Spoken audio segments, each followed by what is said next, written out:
오늘 7장은 초막절에 있었던 일을 기록하고 있습니다. 유대인들에게는 세 개의 큰 명절이 있지요. 유월절과 초막절 그리고 오순절입니다. 유월절은 절기의 시작이지요. 앞장에서 있었던 오병이어의 표적은 유월절 무렵이었고 유대 달력으로 보면 1월 14일이 되고요. 초막절은 7월 15일부터 한 주간입니다. 그러므로 6장과 7장 사이에는 6개월 정도의 시간 간격이 있습니다. 초막절은 이스라엘 백성들이 40년 광야의 삶을 기억하고 감사하는 절기입니다. 그들은 잎이 넓은 감람나무, 종려나무 가지로 초막을 만들어서 그곳에서 일주일을 지냅니다.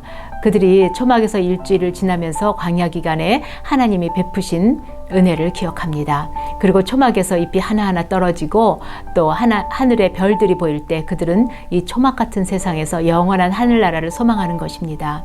그리고 초막절에는 12세 이상의 유대인 남자들은 이 절기에 예루살렘으로 순례를 떠납니다.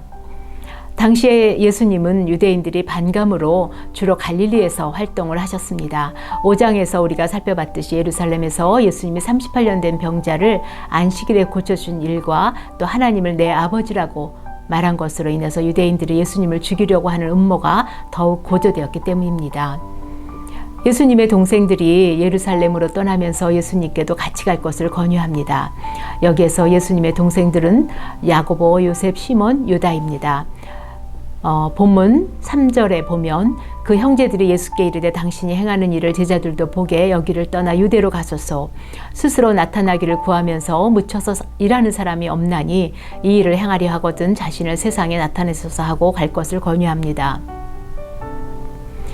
우리는 하나님이 은혜를 주시지 않으면 누구라도 예수님을 알 수가 없습니다. 가까운 혈육이라도 하나님의 은혜가 아니면 영적인 눈이 어둡기 때문이지요. 지난 시간에 우리가 살펴본 요한복음 6장 44절을 다시 한번 봅니다. 나를 보내신 아버지께서 이끌지 아니하시면 아무도 내게 올 자가 없으니 오는 그를 내가 마지막 날에 다시 살리리라. 또 고린도전서 12장 3절에는요. 그러므로 내가 너희에게 알리노니 하나님의 영으로 말하는 자는 누구든지 예수를 저주할 자라 하지 아니하고 또 성령으로 아니하고는 누구든지 예수를 주시라 할 수 없느니라고 했습니다. 성령이 아니고는 예수님을 주라 시인할 수 없습니다. 그러므로 형제들은 많은 사람이 몰려오는 축제 때 예루살렘에서 큰 능력으로 예수님의 능력을 드러내라고 권유하는 것입니다. 아마도 형제들은 오병이어의 떡을 먹고 예수님을 쫓아다니는 무리들과 같은 심장이었을 것입니다. 이렇게 말하는 것은 형제들까지도 예수님을 믿지 않았기 때문이라고 말씀하고 있습니다. 아직 그들도 예수님이 누구신지 알지 못하지요. 예수님이 이 땅에 오신 목적과 뜻을 알지 못합니다. 왜냐하면 그들은 예수님의 기적을 통해서 세상의 영광을 구하고 있기 때문입니다. 예수님은 말씀하시기를 내 때는 아직 이르지 아니하였거니와 너희 때는 늘 준비되어 있다고 하십니다. 예수님은 형제들에게 너희의 때와 내 때를 대조하여 말씀하십니다. 너희의 때가 늘 준비되어 있다는 것은 그들은 자기의 뜻을 따라 삶으로 언제든지 원하는 때에 갈 수 있습니다. 그러나 예수님은 내 때는 아직 이르지 않았다고 하십니다. 예수님은 하나님의 때를 따라 움직이시기 때문입니다. 그러므로 하나님의 영광을 가장 잘 드러낼 수 있는 하나님의 때에 예루살렘에 올라가셔야만 합니다. 예수님이 말씀하시는 내 때는 하나님의 어린 양으로 유월절에 희생되어야 하는 것을 말합니다. 예수님은 이 하나님의 뜻을 아시고 자신이 희생되어야 할 때를 아시는 것입니다. 하나님의 영광을 따라 사는 사람과 자기의 뜻을 따라 사는 사람에 대해서 로마서 8장 5절은 말씀합니다. 육신을 따르는 자는 육신의 일을, 영을 따르는 자는 영의 일을 생각하나니 육신의 생각은 사망이요 영의 생각은 생명과 평안이니라. 주님이 하나님의 뜻을 따라 순종하신 것처럼 우리도 하나님의 때를 분별하는 지혜를 주셔서 순종할 수 있기를 원합니다. 또한 형제들과 같이 자기의 뜻대로 자기 유익을 따라 사는 사람은 세상에 미워하지 않습니다. 그러나 예수님은 세상이 원하는 삶을 살지 않으시고 세상이 악하다고 말씀하십니다. 그러므로 세상이 예수님을 미워하고 죽이고자 합니다. 우리가 세상을 따라 살면 세상은 우리를 미워하지 않습니다. 그러나 우리가 예수님을 따라 살고자 하면, 즉 우리가 세상의 빛과 소금으로 살고자 하면 세상은 우리를 미워하고 핍박할 것입니다. 디모데후서 3장 12절은요. 무릇 그리스도 예수 안에서 경건하게 살고자 하는 자는 박해를 받으리라. 이것을 이상히 여기지 말라고 했습니다. 예수님은 드디어 명절 중간쯤 은밀히 예루살렘에 올라가십니다. 유대인들은 예수님이 어디 있느냐고 찾습니다. 무리들은 수군거립니다.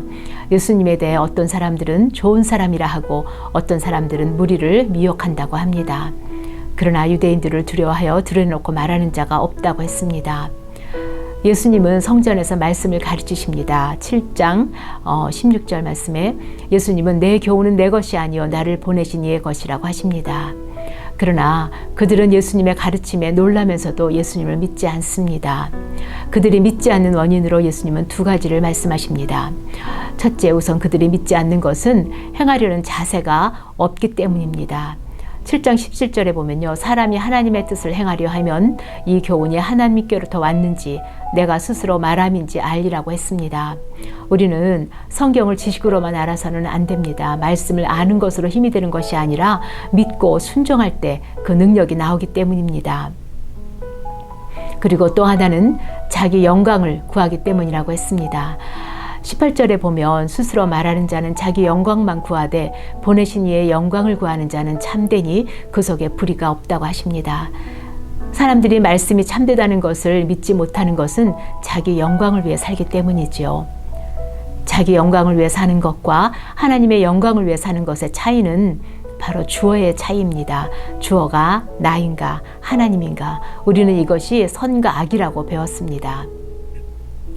예수님은 유대인들을 향해 모세를 통해 너희에게 율법이 주어졌지만 너희들은 율법을 지키지 않고 있다고 말씀하십니다.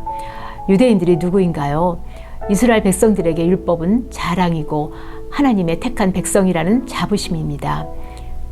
그러므로 유대인들은 자신들이 열심히 율법을 연구하고 또 목숨처럼 율법을 지키고 있다고 생각합니다. 그런 그들에게 예수님은 율법을 지키지 않는다고 말씀하십니다. 21절에 보면요. 예수님께서 대답하여 이르시되 내가 한 가지 일을 행하매 너희가 다 이로 말미암아 이상히 여기는도다. 여기서 한 가지 일은요. 5장에 기록된 안식일에 38년 병자를 고치신 사건이지요. 그로 인해서 유대인들은 예수님을 죽이고자 했습니다. 유대인들은 율법을 주신 하나님의 뜻과 목적에는 관심이 없습니다.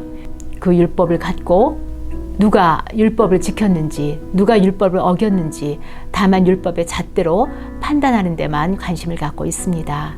하나님께서 율법을 주신 목적을 잊고 있지요. 율법의 정신을 잊어버리고 율법 조항에만 매달려 있습니다.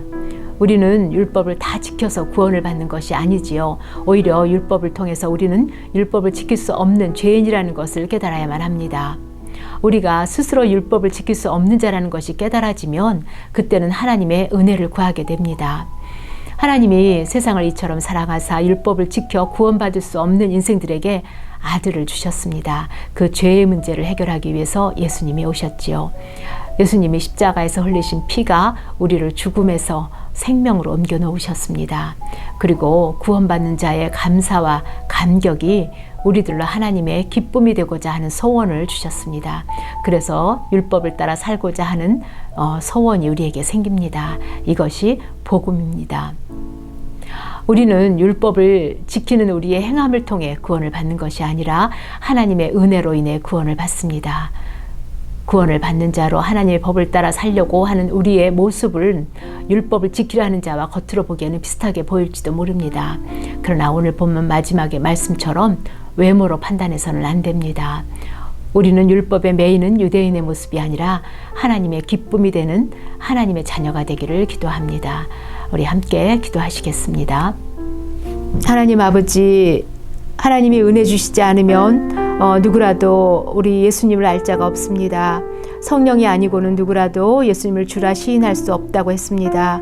하나님 아버지, 요한복음을 저희가 공부할 때 우리의 어두운 눈을 열어서 주를 볼 수 있게 해주시기를 간절히 원합니다. 또한 우리에게 지혜를 주셔서 세상이 어떻게 변할지라도 믿음에 굳게 서서 주를 따라 살게 하여 주시기를 원합니다. 우리가 주의 은혜로 구원함을 얻었사오니 구원받는 그 감격으로 하나님의 기쁨이 되게 하여 주시기를 간절히 원합니다. 예수님 이름으로 기도했습니다. 아멘.